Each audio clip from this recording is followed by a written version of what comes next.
El ministro Serra ha defendido esta tarde la vinculación política y no militar de España a la Alianza Atlántica durante la sesión de control parlamentario del Gobierno. El presidente norteamericano Ronald Reagan ha dicho no tener evidencias de que haya habido fraude en las pasadas elecciones filipinas. Las exportaciones agrarias españolas superaron con creces a las importaciones en el último año por segunda vez en un cuarto de siglo. Las guarderías no tendrán que pagar el IVA y los padres que lo hayan pagado podrán recuperar su dinero.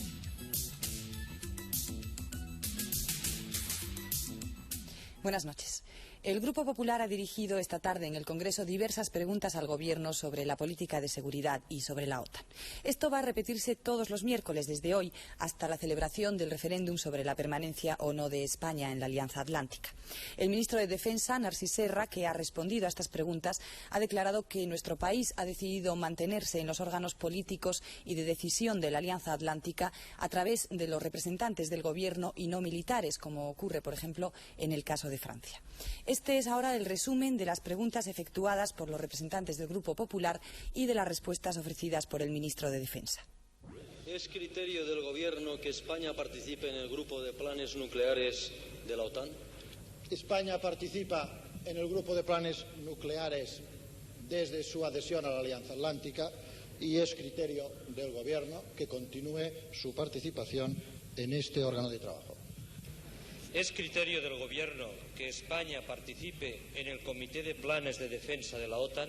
Sucede, presidente, que España ha decidido que la continuidad en la Alianza Atlántica precisamente sea vinculado a los órganos de gobierno político y a los órganos de decisión, y no como hizo Francia, vinculándose militarmente a través de las relaciones con las Fuerzas Armadas. Y por lo tanto España, el Gobierno español, en la proposición que explicó el presidente del Gobierno, defiende el mantenimiento en la Alianza Atlántica precisamente conectándonos a fondo en los órganos políticos de decisión, a través de los representantes del Gobierno, no a través de conexiones militares. ¿De qué manera tiene previsto el Gobierno la colaboración de las Fuerzas Aéreas Españolas en la defensa del espacio aéreo europeo? La mejor aportación que puede hacer España a la defensa aérea europea continúa siendo la defensa de nuestro espacio aéreo. Que la defensa de nuestro espacio aéreo se puede potenciar y se potenciará, y de hecho está potenciada en este momento y de forma importantísima, con los acuerdos con los países fronterizos, en este caso Francia y Portugal, para integrar nuestros esquemas de alerta y de defensa avanzada. ¿Por qué no envía el Gobierno español el Plan Estratégico Conjunto? ¿Se entiende hasta acá? Que el Gobierno no va a mandar el Plan Estratégico Conjunto al Congreso para su debate por sentido de la responsabilidad, dado el carácter de materia clasificada de este documento.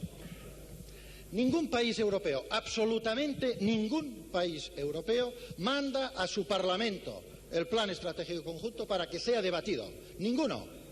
Y es más, quiero afirmarle que a cualquier profesional de temas de defensa o de las Fuerzas Armadas español o de cualquier país europeo, la afirmación que se hizo en esta tribuna de esgrimir el Plan Estratégico Conjunto como necesidad antes del debate del referéndum, hace enrojecer a cualquier profesional que sabe perfectamente que el Plan Estratégico Conjunto no tiene nada que ver con la opción de vinculación española en la Alianza Atlántica, que es un tema ligado con la vinculación de España a Europa en todas sus dimensiones. ¿A qué presupuesto de la OTAN va a contribuir el Gobierno de España una vez finalizado el proceso en el que estamos inmersos?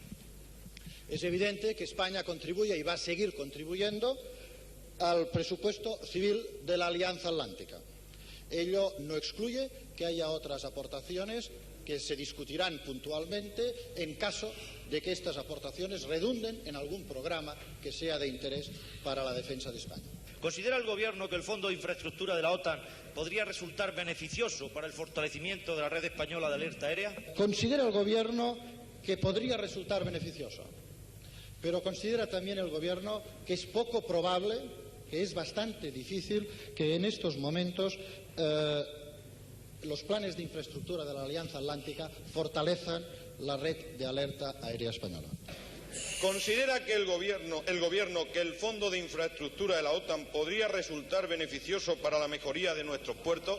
Me veo obligado casi a contestarle en los mismos términos que anteriormente. En teoría sí, Es posible que ello suceda, pero es poco probable. En cualquier caso, debo hacerle la salvedad de que las ayudas de infraestructura portuaria son solo para bases navales militares, en ningún caso para puertos civiles. Por lo tanto, no piense que esto contribuiría a la mejora de nuestra infraestructura. Y quiero contestar al tono que comparte usted con otros compañeros de su grupo, de que estamos en contradicción y de que estamos en absoluto. La posición del Gobierno es la que es coherente. Admito que ha habido un cambio, lo he explicado antes, en razón de que con el ejercicio del Gobierno, el Gobierno ha visto que debe defender la continuidad, porque esto es lo que defienden los intereses españoles, que es lo que ustedes defienden, pero como que en vez de alegrarse de que compartamos los mismos criterios, ello supondría tener la misma posición que el Gobierno,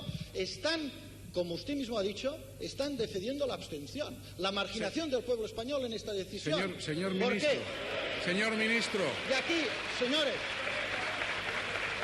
quiero simplemente decirle, quizá el Gobierno ha cambiado de posición, pero es coherente explicándole al pueblo y pidiéndole lo que en este momento defiende. La contradicción está entre lo que ustedes piensan y lo que ustedes proponen. Y para terminar, yo celebro que me hagan estas preguntas, porque así vamos clarificando la cuestión y pueden hacerme 10 hoy, 10 mañana o 1000. Y con esto solo clarificaremos la cuestión. Ahora, la pregunta más fundamental que tendríamos que hacernos todos es cuándo su grupo parlamentario va a saber poner por delante los intereses nacionales a lo que ustedes creen son las conveniencias de su partido. Señor ministro. La compañía británica de helicópteros Westland ha puesto fin a su conflicto. Un conflicto que provocó 2 crisis en el gobierno de la señora Thatcher y una notable pérdida de popularidad. Los accionistas de la Westland han decidido esta tarde aceptar la oferta del consorcio italo-norteamericano Sikorsky Fiat, desechando así la otra oferta, enteramente europea. La Junta General de Accionistas de la compañía británica de helicópteros Westland se ha celebrado hoy aquí para dirimir por los votos cuál de las 2 opciones, la europea o la norteamericana, sería la definitivamente seleccionada para resolver la crisis financiera de la compañía. No obstante, aunque el voto de hoy sea definitivo, la crisis política iniciada hace unas semanas no se resolverá hoy aquí. En medio de una enorme expectación, la reunión se inició con la petición de los representantes del consorcio europeo de que la Junta se pospusiese, ya que se había detectado que el 20% de las acciones estaban en manos de 3 grupos bancarios suizos cuya identidad se desconocía.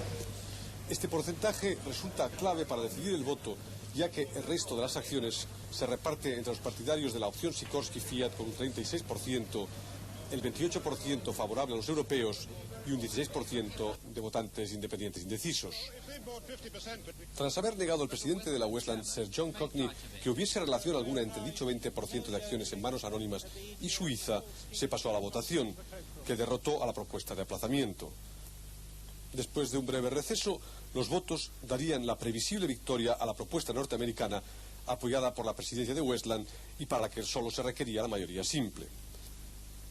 La opción norteamericana, ahora aprobada, que goza también del apoyo de los trabajadores de la Westland, quienes se manifestaron a las puertas de la Junta General, ha sido el caballo de batalla de la polémica iniciada el pasado 9 de enero con la dimisión del ministro de Defensa, Michael Heseltine. Este ha defendido al consorcio europeo y ha atacado la actitud del gobierno, causando no solo la dimisión del ministro de Comercio, Leon Brittan, sino la más grave crisis política del gabinete de Margaret Thatcher. A raíz de este escándalo, la credibilidad política de la primera ministra ha estado en entredicho y los sondeos de opinión confirman que de celebrarse ahora unas elecciones, la dama de hierro las perdería irremisiblemente.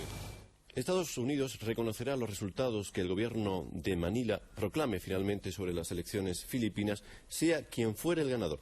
Así lo ha afirmado el presidente Ronald Reagan en una rueda informativa que se celebró la pasada madrugada y que estuvo principalmente dedicada a Filipinas. Estados Unidos es neutral y vamos a esperar a ver qué pasa. Con esta frase, Ronald Reagan ha zanjado la serie de preguntas que los periodistas le han realizado para saber si el presidente aceptaba o no las acusaciones de fraude que pesan sobre las elecciones celebradas el viernes en Filipinas.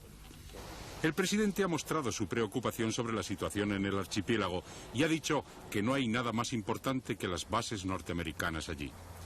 ha anunciado el envío a Filipinas del diplomático Philip Habib para valorar la situación y ha dicho que juzgar la validez de las elecciones es algo que corresponde a los filipinos y no a los norteamericanos.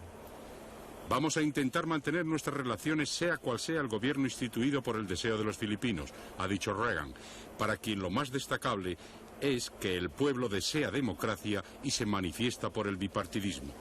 Reagan se ha felicitado por la liberación del judío soviético Anatoly Sharansky y ha mostrado su deseo de que sea fijada en breve la fecha de su segunda entrevista con Gorbachov. Sobre las maniobras aeronavales que la sexta flota norteamericana ha iniciado esta madrugada frente a Libia, el presidente Reagan ha señalado que los aviones y navíos norteamericanos entrarán en el Golfo de Sidra si los ejercicios tácticos lo requieren. Las afirmaciones de Reagan que acaban de escuchar, las referidas a la situación en Filipinas, han causado un auténtico estupor en los círculos políticos de la oposición al gobierno de Marcos. La líder de la oposición, por ejemplo, la líder Corazón Aquino, sigue manteniendo que su candidatura ha sido la auténtica vencedora de las elecciones presidenciales. La candidata de la oposición a la presidencia de Filipinas, Cory Aquino, ha advertido hoy al presidente Reagan que no debe legitimar una eventual victoria de Ferdinand Marcos en las urnas si el recuento oficial, como se espera, da ganador al actual presidente. Cory Aquino ha señalado que el éxito de la oposición ha sido aplastante y solo el fraude en el escrutinio oficial puede robarle la presidencia. Su compañero de coalición, Salvador Laurel, ha insistido en que el presidente norteamericano debe explicar claramente si considera las pasadas elecciones honestas o fraudulentas. Los líderes de la oposición filipina han expresado también su extrañeza ante la falta de definición de la Casa Blanca sobre el proceso electoral del pasado día 7. Máxime cuando el senador norteamericano Richard Lugar fue claro al denunciar en Manila las maniobras de la administración Marcos. Para Corazón Aquino, nunca un fraude electoral en Filipinas había tenido tanta resonancia porque jamás la oposición había obtenido, como ahora, una mayoría de votos tan clara.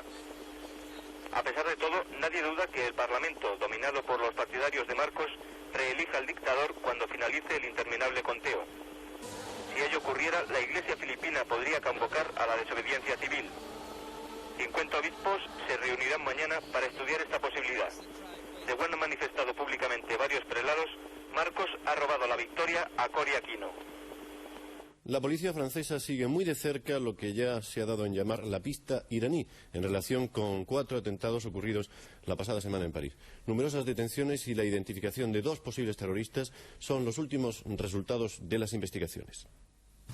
La policía francesa tiene la convicción que los atentados terroristas que sembraron el pánico la semana pasada en París tienen origen, inspiración y autoría iraní. A esta conclusión han llegado tras encontrar un coche matriculado en Alemania y, puestos en contacto con la policía alemana, han hecho públicas 2 fotografías de los presuntos terroristas. Estas 2 fotos más el material encontrado en el coche presuntamente dejado en la huida precipitada de los terroristas son las 2 piezas de convicción de la pista iraní. Las armas encontradas son similares a las empleadas por los terroristas en los atentados de Viena y Roma de diciembre pasado. Atentados que reivindicó en su día el grupo disidente palestino dirigido por Abu Nial. Los atentados de París, que produjeron una veintena de heridos, a uno de ellos hubo que amputarle una pierna, han producido además una consecuencia inesperada. El dueño de la librería objeto del atentado del martes 4 en el Boulevard Saint-Michel ha despedido a los 40 empleados que trabajaban allí. Por otra parte, la policía francesa, ayudada por los servicios de contraespionaje, han dedicado esta mañana a interrogar a una docena de sospechosos de origen sirio, iraní y armenio en París, Marsella y Metz. Portugal vive las últimas horas de la campaña electoral para la presidencia de la República. Telediario Punto y Aparte espera contar mañana y también pasado mañana con los 2 candidatos en liza, que son, como saben ustedes, el socialista Mário Soares y el conservador Diego Freitas do Amaral. Pues bien, el solo anuncio de estas intervenciones en televisión española ha despertado una auténtica expectación en el público portugués. Nos lo cuenta desde Lisboa Ramón Font. Mientras Freitas do Amaral descansaba en su casa preparando la recta final de la campaña, en la que será acompañado por el primer ministro Cavaco Silva, y Mário Soares conseguía en Oporto la mayor concentración de los últimos 10 años en aquella ciudad, sus partidarios prolongaban de noche el pulso callejero del carnaval. Los simpatizantes de Freitas desfilaron ostensiblemente durante todo el día frente al cuartel general de Mário Soares. Los simpatizantes del candidato de la izquierda gritaban en la céntrica Plaza del Rocío: fascismo nunca más. La policía hizo acto de presencia para permitir que la fiesta del carnaval tuviera un final adecuado. Aunque no se registraron incidentes, se observaba una cierta crispación ante el apretado duelo del próximo domingo. Los dos candidatos han radicalizado su lenguaje. Freitas le reprocha a Soares que se haya transformado en el candidato de la izquierda y no de todos los portugueses, a lo que Soares responde con la necesidad de frenar la dinámica de extrema derecha que inspira la candidatura del ex dirigente demócrata cristiano. Mientras tanto, la prensa portuguesa permanece muy atenta a la anunciada presencia de Mário Soares y Freitas do Amaral en el telediario Punto e Aparte de mañana jueves y pasado mañana viernes. Consideran nuestros colegas portugueses que esta es una prueba evidente del interés que suscitan las elecciones presidenciales de Portugal fuera de sus fronteras. El rey don Juan Carlos ha recibido esta tarde a John Goody, presidente de la comisión norteamericana que organizará los actos conmemorativos del 5º centenario del descubrimiento de América. En la misma audiencia estuvieron además presentes el presidente del Instituto de Cooperación Iberoamericana, Luis Yáñez, y la vicepresidenta de la comisión del 5º centenario del descubrimiento, Pina López Gay. La visita de John Goody a España tiene como objetivo intercambiar experiencias y proyectos comunes para la preparación de los actos de 1992. Por segunda vez en 25 años, los productos agrícolas vendidos por España a otros países han superado a los importados. Las frutas, las hortalizas, los aceites y los vinos españoles aumentan su presencia en las mesas de los demás países, fundamentalmente de los europeos. La mayor participación de los productos agrícolas españoles en la dieta de los extranjeros ha supuesto que las exportaciones superen a las importaciones en 29.200 millones de pesetas en 1985. Ya el año anterior, la balanza comercial agraria fue positiva para España, aunque en una cantidad 3 veces menor que este año. Hasta 1984, hacía un cuarto de siglo que los españoles consumíamos más productos de los campos de otros países que los extranjeros de los campos españoles. Pero las grandes cosechas de los 2 últimos años han inclinado la balanza de nuestro lado. La cantidad de cereales recogida en 1985 solo fue superada en 1984. Ello ha influido en la disminución de importaciones de grano hasta el punto de que España ha logrado exportar cebada cuando nuestro país ha sido tradicionalmente deficitario en cereales. Los derivados de la leche, los cereales, el algodón y el aceite son los productos que más han aumentado su presencia fuera de nuestras fronteras. Mientras las exportaciones han crecido en más de 31.000 millones de pesetas en 1985, las importaciones solo han aumentado 11.000 millones. Los productos agrarios que más compra España en el exterior son fundamentalmente soja, maíz, café, tabaco y madera. Las cajas de ahorros, donde los españoles tenemos 45 millones de cuentas de ahorro, han crecido el año pasado más que la banca, a pesar de tener restringidas sus posibilidades de expansión geográfica. Además, las cajas han tenido importantes beneficios, aunque muy desiguales entre unas y otras. Los últimos datos en poder de la Confederación Española de Cajas de Ahorros hablan de un total de 45 millones de cuentas de depósito en estas instituciones a 31 de diciembre del 85. Los bancos tienen más dinero depositado que las cajas, aunque en solo unos 25 millones de cuentas. Las cajas confederadas, por su parte, han incrementado sus depósitos durante el año pasado en cerca del 20%. El futuro crecimiento de las cajas puede desarrollarse precisamente potenciando una cierta imagen de eficacia y atención al pequeño cliente. Las grandes cajas quieren que desaparezcan las trabas a la expansión. La legislación ha ido equiparando las cajas y bancos, pero hay un aspecto clarísimo en que son muy diferentes, que es el aspecto de apertura de oficinas, en que las cajas solamente la pueden abrir dentro de su comunidad autónoma o de las comunidades autónomas tradicionales, y la banca, incluso la extranjera, la puede abrir en toda España. Yo espero que la legislación lo haga desaparecer y que dentro de poco solamente nos distingamos por nuestra vocación, no por las leyes. La Caixa de Pensiones de Cataluña, que es de un tamaño equivalente al quinto banco español, creció el año pasado más de un 20% en depósitos y su excedente aumentó en un 6%. La Caja de Madrid tuvo el año pasado unos beneficios que aumentaron más de un 19% sobre el año anterior, mientras que recibió un 25,5% más de dinero en depósitos. La Caja de Barcelona generó un 16,4% más de beneficios durante el año pasado, mientras que sus depósitos aumentaron en algo más de un 11%. La Caja de Cataluña, en cambio, obtuvo durante el año pasado menos beneficios que durante el anterior, un 17,6% menos. Las guarderías ya no tendrán que pagar el IVA, el impuesto sobre el valor añadido. Esto es lo que ha decidido la Dirección General de Tributos en respuesta a una consulta vinculante hecha por las asociaciones de propietarios de guarderías. La resolución se publicará mañana en el Boletín Oficial del Estado, pero ya puede afirmarse una cosa: los padres que hayan pagado este impuesto recuperarán su dinero. Esta resolución de que las guarderías no coticen por el IVA la tomó la Dirección General de Tributos después de pedir un informe al Ministerio de Educación y Ciencia. Afecta a unas 8.000 guarderías privadas que hasta ahora tenían que recaudar este impuesto para pagarlo a la Administración. Las guarderías públicas estuvieron exentas desde un principio. Para la Administración, esta medida no supone un cambio en el reglamento del IVA, sino una modificación en la interpretación del mismo. Los padres que han tenido que pagar a las guarderías el 12% de IVA correspondiente a los meses de enero y febrero recuperarán su dinero. Aunque la fórmula de devolución no será igual en todas las guarderías, la mayoría descontarán del próximo recibo de marzo las cantidades pagadas por este impuesto. Esto puede suponer entre unas 2.500 y 5.000 pesetas por niño, dependiendo del precio de la guardería. Nos gustaría que cualquier futura normativa que tuviéramos sobre estos centros se resolviese de una forma tan dinámica y eficaz como ahora. Tengan seguridad los padres de que de inmediatamente se devolverán las cantidades cobradas por ese concepto. Y precisamente la aplicación de este impuesto, el impuesto sobre el valor añadido, IVA, ha sido objeto esta tarde en el Parlamento de la primera interpelación urgente que se produce sobre el nuevo impuesto. Coalición Popular, minoría catalana y el grupo centrista han calificado la aplicación del impuesto de caos generalizado. Por su parte, el ministro Solchaga ha rechazado estas acusaciones. Yo no he criticado, ni critica mi grupo, el impuesto sobre el valor añadido. Hemos criticado la actuación del Gobierno que ha llevado y las medidas que ha adoptado para la entrada en vigor del impuesto sobre el valor añadido, que es completamente distinto. Y me felicito, señor ministro, de que usted y solo usted se considere responsable de la introducción del IVA en España. Que, por cierto, si llegó otro Gobierno anterior no socialista a acuerdos para la aplicación del IVA, alguna responsabilidad tendrá él. Se felicita a su señoría por no haber tenido nada que ver con la implantación del impuesto, con el propio impuesto, con la política fiscal que ha llevado a cabo este Gobierno.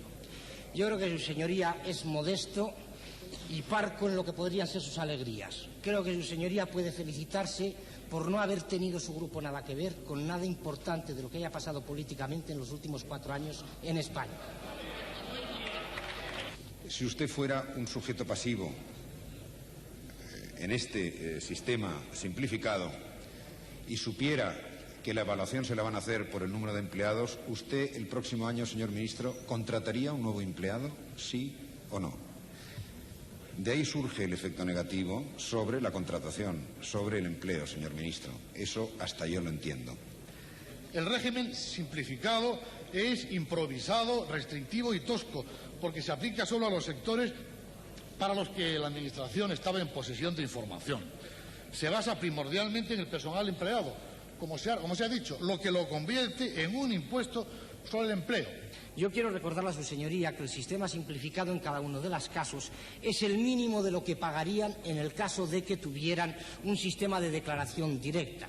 Por consiguiente, siempre puede ser ventajoso y si no lo es, desde su punto de vista, pueden acogerse al otro. Pero me parece que en unidades de producción tan pequeñas, donde existe tan poca posibilidad en el corto plazo y en el medio plazo de sustitución de trabajo por capital, cosa que se produce en unidades de producción mucho mayores, naturalmente esto no va a tener los efectos que su señoría supone, y muchos menos los que con carácter ideológico parece aducir Comisiones Obreras en el estudio que le ha servido a usted de fuente de inspiración, según los cuales solamente está relacionado con el capital en torno a un 25% de los módulos, en tanto que con el trabajo el 75%.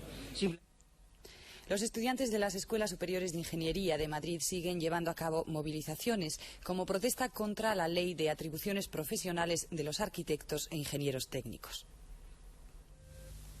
2 semanas dura ya el conflicto estudiantil motivado por la Ley de Atribuciones Profesionales de los Ingenieros y Arquitectos Técnicos. El proyecto de ley ha ido hoy a la ponencia y el representante del Grupo Parlamentario Socialista explicó la situación a los periodistas. No es una proposición de ley contra la ingeniería técnica. Se trata de reconocer un problema histórico en función de las atribuciones de la ingeniería técnica, pero los ingenieros superiores pues quedan plenamente respetados en su campo, en sus competencias, en sus atribuciones y desde luego en el futuro podrán seguir trabajando pues poco más o menos como lo han venido haciendo hasta ahora. Mientras tanto, y prácticamente a la misma hora en la que se mantenía la reunión informativa, los estudiantes de Ingeniería Superior, que califican la ley como un fraude, se manifestaban en el campo de prácticas de la Escuela de Ingenieros Agrónomos de Madrid. Casi 20.000 profesionales de la sanidad, exactamente 19.535, han presentado declaración ante la Administración Central respecto a su situación profesional por la Ley de Incompatibilidades. El 85% de estas declaraciones corresponden a médicos, pero a esta cifra hay que añadirle aún el número de declarantes en comunidades autónomas, diputaciones y ayuntamientos que no han sido todavía evaluados. Más de 12.000 de los sanitarios que ya han declarado han manifestado la compatibilidad de su actividad privada con su trabajo para la Administración. Fuentes oficiales señalan que se va a proceder a verificar estas declaraciones con las nóminas oficiales de la Administración. Más de 300.000 parados podrán encontrar un empleo durante este año. Para hacer posible este objetivo se van a poner en marcha los llamados programas de formación profesional ocupacional. Este plan de cobertura del desempleo ha sido propuesto hoy por el Ministerio de Trabajo en la Comisión de Seguimiento del AES, el Acuerdo Económico y Social. Ministerio de Trabajo, UGT y la patronal COE han acercado hoy sus posturas en cuanto a la cobertura del desempleo. El ministro Joaquín Almunia estimó que es mejor ofrecer una formación profesional que desemboque en una disminución del desempleo que pagar subsidios. Con los programas de formación profesional ocupacional propuestos hoy por el Ministerio de Trabajo, se puede llegar a una cobertura de 335.000 parados. UGT, sin embargo, considera que no es equiparable esta propuesta de la Administración de promover la cobertura de desempleo mediante programas de formación profesional con los subsidios de desempleo que, según lo pactado en el AES, debería haber alcanzado al final de 1985 el 43%. Desde 1982, la cobertura del desempleo en España ha sufrido altibajos. Hace casi ya 5 años, el 33,6% de los parados cobraba subsidio. En 1983 bajó 7 puntos, estabilizándose en 1984. El año siguiente la cobertura de desempleo subió 8 puntos y se situó en el 34,6%. Las medidas discutidas hoy en el seno de la Comisión de Seguimiento del AES harán posible que la cobertura a los parados alcance a finales del año un 48%. Nosotros hemos visto con interés la posición del Gobierno, en tanto en cuanto entendemos que se le puede dar a partir de 1986 de este año un nuevo giro a la prestación por desempleo. Nosotros lo que hemos puesto de manifiesto en la reunión es que la Administración tiene que seguir avanzando en estas medidas de fomento del empleo, en estas medidas relacionadas con el plan de formación profesional. Hemos coincidido en lo esencial de los planteamientos y ahora queda un trabajo que ha sido encomendado a la Administración, al Ministerio de Trabajo, de poner en un documento los criterios que se derivan de la discusión de hoy y que serán objeto de análisis con los interlocutores sociales antes de la reunión de la Comisión Ordinaria de Seguimiento que tendrá lugar el próximo miércoles. Se ha terminado la ola de frío. La previsión del tiempo anuncia que ahora nos esperan temperaturas más suaves, aunque eso sí, con lluvias abundantes. En la imagen del satélite Meteosat se ve cómo la nubosidad se extiende gradualmente a la mayor parte de la península. Durante las próximas horas, las lluvias de Galicia se intensificarán, a la vez que se extenderán a las regiones del Cantábrico, Castilla-León, Centro y Extremadura. En el mapa previsto para mañana se observa que la situación cambia radicalmente respecto a días pasados, con las altas presiones alejadas de nuestra geografía y un sistema frontal muy activo barriendo la península de oeste a este. La rama cálida ya rebasará al mediodía las costas mediterráneas, mientras que el frente frío afecta a toda la mitad oeste peninsular. Mañana habrá lluvias abundantes en Galicia, Asturias, Cantabria, ambas Castillas, Extremadura y La Mancha. Se registrarán chubascos moderados en Andalucía Occidental, País Vasco, La Rioja, Navarra y Aragón, que a última hora se extenderán de forma más débil al resto de la península y que alcanzarán posiblemente a Baleares antes de que finalice el día. En Canarias predominarán los cielos poco nubosos. Las precipitaciones únicamente serán de nieve en alturas superiores a los 1.800-2.000 metros.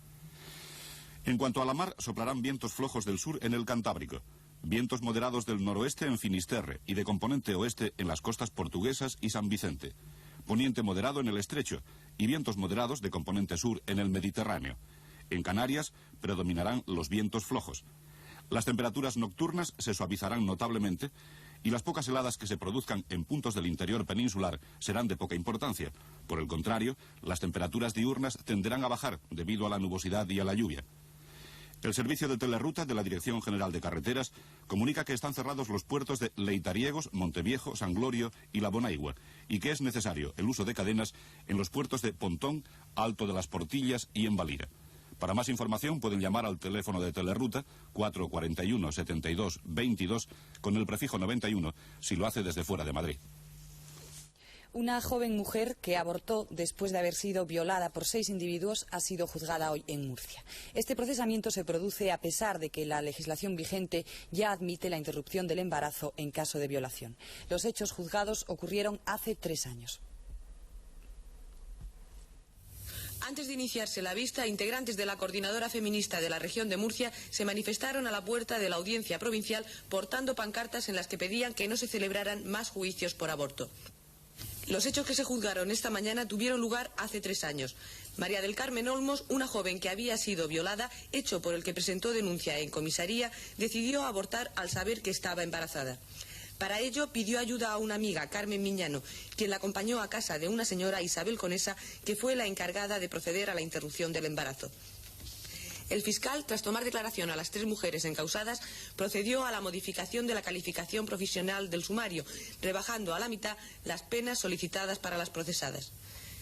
En su explicación, el fiscal Manuel López Bernal solicitó que las penas fueran las mínimas que la ley contempla en estos casos, teniendo en cuenta las circunstancias económicas y personales de la presunta abortista, María del Carmen Olmos. También indicó que si este caso se hubiera producido más tarde, la ley la habría absuelto. Por tanto, pidió para ella la pena de 6 meses y 1 día de prisión menor. Para la presunta autora del aborto, Isabel Conesa, el fiscal ha tenido en cuenta la incultura absoluta de esta mujer, que no sabe ni firmar, y ha solicitado para ella 2 años, 4 meses y 1 día de prisión menor. Por último, para la tercera encausada, que fue la encargada de actuar como intermediaria, el fiscal pide 1 año de prisión menor.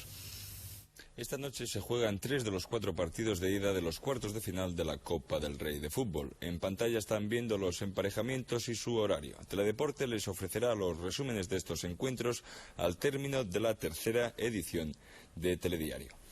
Y desde las 7:30 de la tarde la segunda cadena de televisión española está ofreciendo en directo el memorial José María Cajigal de atletismo que se disputa en el Palacio de los Deportes de Madrid. Estos han sido hasta ahora los mejores momentos de esta reunión. El primer momento destacado de la tarde lo protagonizó Covadonga Mateos, que batió la mejor marca nacional de salto de altura femenino al franquear el listón situado a 1,86 m. Covadonga Mateos superó así en 1 centímetro el anterior registro que estaba en posesión de Isabel Mozún y que ella misma había igualado el pasado fin de semana en el Campeonato de España. Ahí está Bisserman atacando fortísimamente.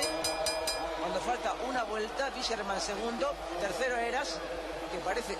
da la impresión de estar lesionado, y en primera posición José Alonso Valero.